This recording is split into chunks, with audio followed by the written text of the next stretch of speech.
welcome back to my second instalment of my Walt Disney World series. If you don't know, I am heading back to Walt Disney World for the 13th time, hopefully not unlucky, next May. So I thought I'd do this little series of little hints, tips and what I am doing to prepare for my holiday to help you guys if you are heading to Walt Disney World anytime soon. If you are, please leave your trip dates down below so I can have a bit of a snoop on your Instagrams when you're there to see what lovely things that you're getting up to. This video is all about budgeting and how to save money before you go and while you're there. The amount of people I hear saying it's far too expensive, it's going to cost me £10,000 to take me and the kids, and I'm just like, what? Are you crazy? I've known people that have taken £3,000 to £5,000 spending money with them. Last time I went, which was with a couple of myself and my partner, I took, I think it was about £1,000 that was converted into dollars, and that was including my park tickets because we bought them while we were over there. And people are taking £3,000 to £5,000 just for spending money when they've already bought the park tickets. It's insane. So I thought I would share with you some of my budgeting tips if you are really interested in going but you think it's just too expensive. It doesn't have to be. It depends on how you plan your holiday. So I've got my notebook. So I thought I would share some things with you. Before you go to Orlando, obviously you have to book it. So you need to book your flights and your accommodation. What I would suggest is if you are more than a couple of two, so if you're more than one family going, look into a villa. It is so much cheaper because villas, especially if you go through like holiday rentals and places like that, they are charged by the week. So you might pay, I think I'm paying £650 a week when we're going next year, but between two couples that's only £650 per couple, so it's a lot cheaper than trying to go through a hotel. So definitely look into that if you are going as more than one family, and you can split the cost of the villa between you because they are massive. There's plenty of room and you won't be under each other's feet. If not, look into hotels. Obviously is the cheaper route than a villa, but look about, make sure you do your research. Which brings me on to flights. Flights can be extremely expensive or they can be quite reasonable. What you need to do is you need to keep an eye on flight prices. They tend to be released about a year in advance. So if you're booking more than a year in advance, I wouldn't bother, because the flight prices that these estate agents, the travel agents are quoting will be estimates. So they won't be accurate prices, so they may overestimate, which makes your holiday more expensive. So make sure you, I'm gonna sneeze.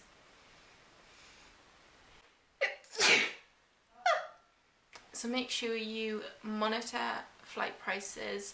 I was watching our flights for quite a long time, so I knew the rough price of a flight to Orlando that should cost me from the airports that I'm flying from.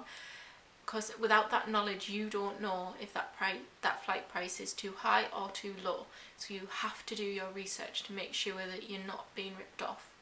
And that's the same with everything. You just need to make sure that you do have a bit of a look about and don't just go, wow, we're going to Disney, let's just book it and let's just pay for everything up front. That's the other thing. If you are booking a villa and flights, book them separately. There's no harm in that. Book your flights and book your villa. Or book your villa then book your flights later. The airlines have numerous flights on the same dates, so there's no harm in booking things separately, so it kind of eases the cost and burden at one time. The other thing people like to book before they actually fly is their park tickets. This is where you can spend most of your money. It can cost you an absolute fortune if you don't plan it correctly. So what you need to do is you need to sit down with your family or your families, if there's a couple of you going, and decide what you want to see and what you want to do.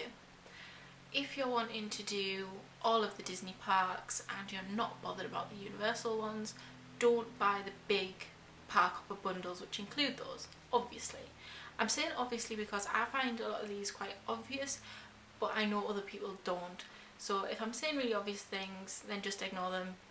I'm saying them in case people don't realise that Universal and Disney are separate and you can buy separate tickets for them. So yeah, if you're planning on going to Disney and you're not really fussed about Universal, just buy your Disney tickets over here, because you've still got the option when you're over there to buy your Universal ones on the gate if you're really interested in it once you're there.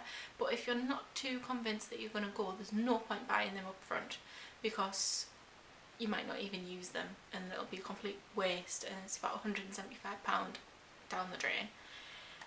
The other thing is, if you're the other way around and you're more interested in your Universal but you're less interested in the Disney parks, if you've got older children or you've been quite a few times, you don't have to buy your 14-day park hoppers or ultimate ticket or whatever they're calling it these days.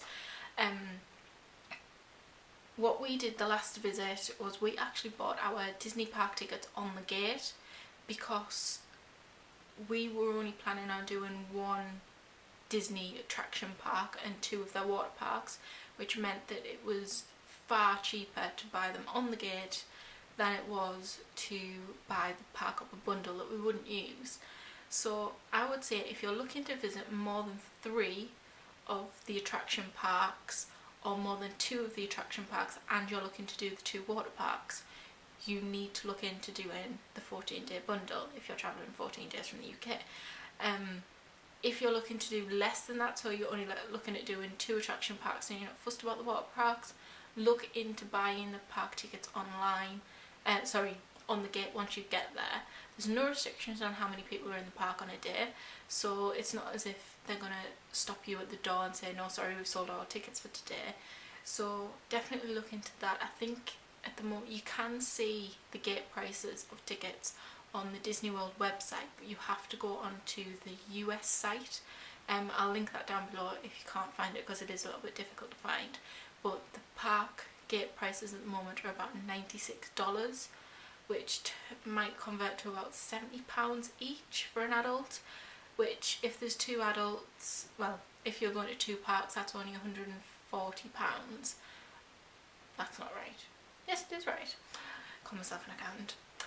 It's only £140 instead of your $330 for your big park hopper bundle. The only other thing to consider is, with included in the bundles now are memory makers to UK customers when you buy the 14-day package. So that is something else to consider if you're really interested in getting that memory maker option to get all your photo passes and things while you're over there. But don't forget, the cast members are more than happy to take photographs for you on your own cameras. You don't have to buy the professional photos that are provided. Obviously the last time I was there was about 5 or 6 years ago, and there wasn't this photo pass or memory maker service then. It was just a case of you could buy them if you wanted to, and they give you a number to go and see them at the kiosk. And we never ever bought them, but we've got millions and millions of photographs with us, with characters and things like that, so you do not need it if you don't feel that it is justifiable for the cost. Also, with park tickets, I'll just quickly mention, there's sites that I've looked at all send you the actual park tickets. Other ones will send you vouchers, which you then need to go to customer services with, and then they will give you actual park tickets.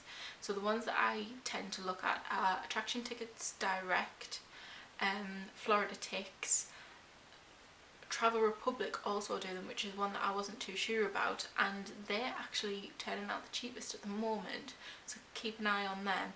And also look if you have booked direct with a travel agent with a package, look to see what deals they've got on, because they may give you like a loyalty discount with you booking the holiday through them, so make sure you check them out as well, because they do provide that. Finally, onto park tickets, is look into cashback websites.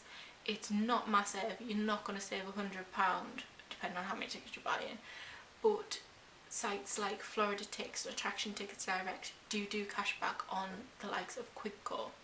And I was just quickly saying in one of my vlogs that I've actually had £1,000 back this week. Well, over the last 5 years I've hit £1,000 this week that I've had back in cashback from buying things that I normally buy.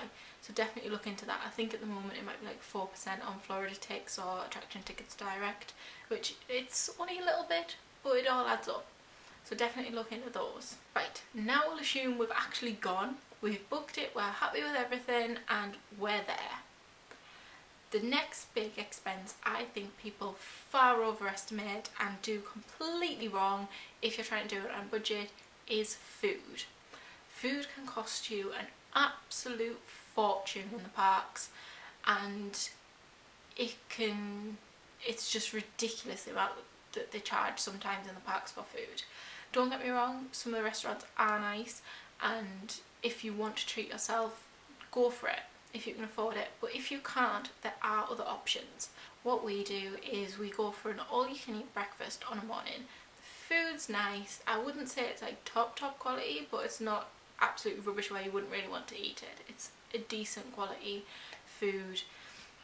It's an all-you-can-eat breakfast. The one we particularly like is the Ponderosa. You can find these anywhere up and down the Kissimmee 192 or International Drive. You are looking at, bear in mind this was 6 years ago when I went, but the prices never seem to change.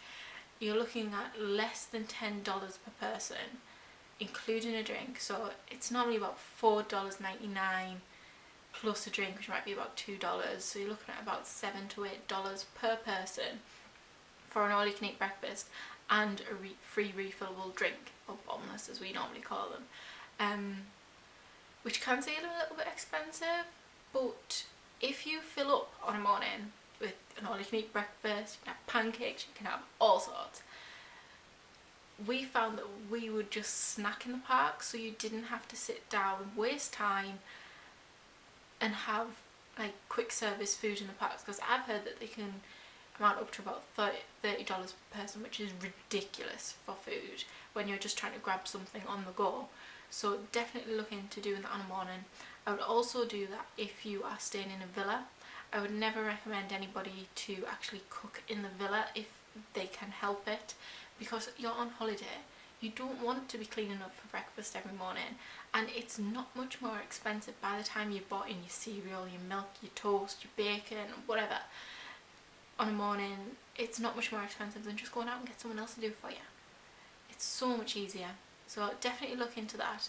And then during the day we just snack on like ice creams or donuts or things like that, which you'd probably buy anyway whether you're having food at the park or not. And then on a night time you will just go wherever. And also on a night time, make sure you look at again your Kissimmees and your International Drive. There are some fantastic restaurants up there. You do not have to be on Disney property to visit a nice restaurant when you're in Orlando. Also, while you're in the all-you-can-eat buffet on a morning, there is always stacks and stacks and stacks and stacks and stacks of coupon booklets. They're free. Pick them up, have a flick through, see if there's any offers that you would use in there. They're free, so why not? They're definitely a really good way to save a bit of cash while you're over there. Another good tip that I've found is in the water parks, on the way in you will see cast members stood with a trolley of what they called, I've got it written down, that's the word. You will see them stood with carts and carts of souvenir cups. They're like big cups like this, plastic things with the top on, and they are refillable all day in the park. They tend to come with a barcode on them, and you can go up to any of the drinks fountains that are dotted around the park, scan the barcode, and away you go.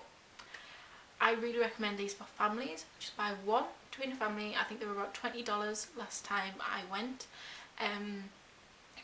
and you've got a drink for, say if it's a family of four, all four of you have got a drink for the whole day. Secondly, if you go back to the water park the second time, take your souvenir mug back with you. The barcode is only valid for one day, but you can buy another barcode when you're in the park off the same cast member that sold you the souvenir mug. They have the stickers for the new day, and I think that might only cost you about $5 or $10, which will save you money in the long run if you're buying your kids drinks and stuff all day. It's a really good way to save money, and you get a souvenir cup out at the end of it. Water in the Disney parks can cost you a small fortune. You're looking at $2 or $3 for a little bottle, about 500ml bottle. It's ridiculous. So what we like to do is, obviously we stay in a villa. It's a bit more difficult if you're staying in a hotel room, what we like to do is we'll buy a big crate of 500ml water bottles and put them in the freezer in the villa. So we'll take one out on a morning with us that's like a frozen block. By the time we've been for breakfast, gone to the park, it's started to melt itself. It's a great way to cool yourself off when you're absolutely roasting, and also you've got ice cold water with you. And secondly, once it's all gone, you can fill it up from the water fountains that are dotted around all of the parks. If you've got kids, I feel for you, they will be wanting you to buy them absolutely everything that you see in parks, and it can cost you an absolute fortune. But what I would recommend is visiting other places to buy merchandise. So yes, if you're wandering around the parks, the shops are lovely, go in them, have a look, and say if your child wants a Mickey, tell them yes, we'll come back later for one, and then look elsewhere. So go to your Walmarts and your Walgreens and places like that. They all sell Disney merchandise. Also there's a Disney store in the Mall of Millennia, and they do cheaper options as well. So you don't have to buy them in the park, you can get them elsewhere, so you don't have to spend a fortune on them. Saying that, the one thing I would recommend you buying your child when you go, this is the only thing I think is an absolute must when you're visiting Disney World with a child, is an autograph book. I still have my autograph book from when I visited Disney World for the very first time in 1994. Unfortunately I don't have any of my mum's, but I absolutely cherish it, and it is the best memories that your child can take away from Disney World. And they're not expensive, just buy one for them. It is the best thing in the world. Their little eyes will light up when Mickey Mouse is signing their autograph book. It's amazing. That's the only thing I will say that you need to invest in. Not that they're that expensive, I think you might be looking at about $15. So they're not too bad. That could be completely out there. It's been that long since I bought an autograph book. That's about it. The final thing I would say is, if you are really struggling with money, set yourself daily limits on how much you are allowed to spend. Because it's so easy to get swept up in the magic and just spend, and after the first week you've got no money left. So set yourself budgets of how much you're looking to spend each day, whether it be $100 or $200 or even $50. Set that budget each day. If you have got a travel card, like the travel money card things that they do now, draw it out. So you're not just paying on the card all the time, because you lose track of how much you're spending. So draw out your $100 a day on the morning, and then you know that's all you've got for your day. And then the next day you can either just top it up. So if you've got $20 left, just draw 80 out, and then save the rest up for the end of the holiday when you go around and buy all the things that you want to take home with you. So yes, there are my quick tips of doing Disney on a budget, because it does not have to cost you the earth to go. It is expensive with your flights and your accommodation, but once you're there, it's completely down to you of how much money you want to spend. And you don't have to spend the earth to have a magical time. Once you've got your park tickets, you're in the magic anyway, you don't need anything else. If you have any additional tips, please leave them in comments below, because obviously I'm going next year, and if I can save money in any way, I would definitely love to do that. If you are liking my Disney series and if you have any specific topics you'd like me to cover, leave them in the comments below, and like this video and subscribe so you don't miss out on next month's video, because they are up every second Sunday of the month. And I will see you next time.